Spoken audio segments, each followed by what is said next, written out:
When the prospect of working on a Jagged Alliance game came up, first I was a little skeptical because of some of the games that were produced quickly just to try to make some money off the IP.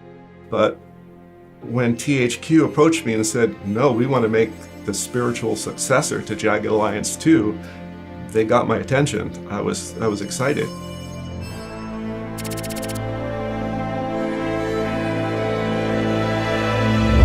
Having Ian on the team is quite amazing. He joined us originally as a writer, but he's also the father figure for the Jagged Alliance series.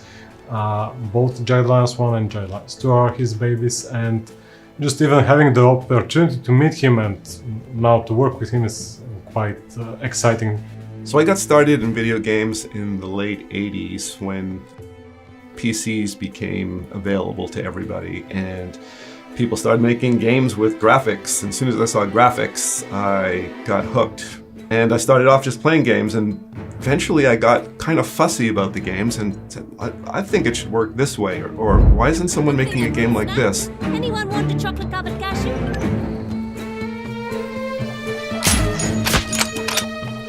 Hello there. So for me, a true Jagged Alliance product has got to have the following elements. It's got to have a strategy layer where the player is making decisions on a grand scale. 2, it's got to have solid tactical gameplay. 3, it's got to have all the characters, the interaction between the characters, and it's got to have story. We have enough already. If you ever hurt my darlings, I will pay someone to find and kill you. Jagged Alliance has a lot of history, a very deep legacy. There's a lot of passion in the fan base. They have kept this game alive for years just with modding, and they know this game by heart. It's a game that has a huge following 20 plus years from the latest installment, like from the second part, and it's still alive up until this day, so it has something unique in it. I think that we are up to the task, and we're gonna bring those 3 main pillars and those really important things to this 3rd installment. So not pointing the fans and getting the right stuff in is very important.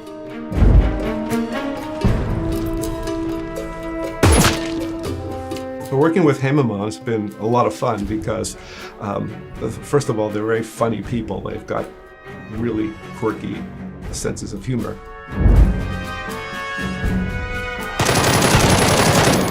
I'm not ready to die yet.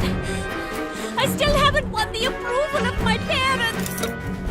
But they're very serious. And then, of course, there's Buyen, who's one of the lead designers on the game. And he's a really, really interesting guy because he's a Jagged Alliance fan. He knows games well. He is a seasoned game designer. Played Jagged Alliance, the series from the inception. I am from that generation, actually. We got those back in the day here in Bulgaria from pirated bootleg CDs. When I found it in the early 2000s, I haven't stopped playing it ever since then. I usually do a playthrough of Jagged Alliance 2 every year. Yeah. And it's one of my all-time favorites.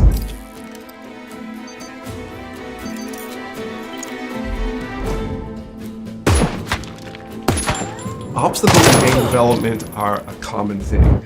It's how you overcome them that's important. And a lot of that comes down to having the right people on the team. People who understand what the game is all about, what the heart and soul of it is. And working with Hamamon has been great because they are all huge fans of the series. They get it. Having the creator of Jagged Alliance in the series helps us bounce different ideas from him, and he will instantly know if that's something that fits into the Jagged Alliance universe and the style of Jagged Alliance. Every person who's played and is passionate about the last game, well, this looks interesting, don't fuck it up. So, no pressure, no pressure. It really is very ambitious project and something that I could look back and say that was one of the things I wish I could have done with Jagged Alliance 2. Well, we're getting to do it with Jagged Alliance 3, which is fantastic.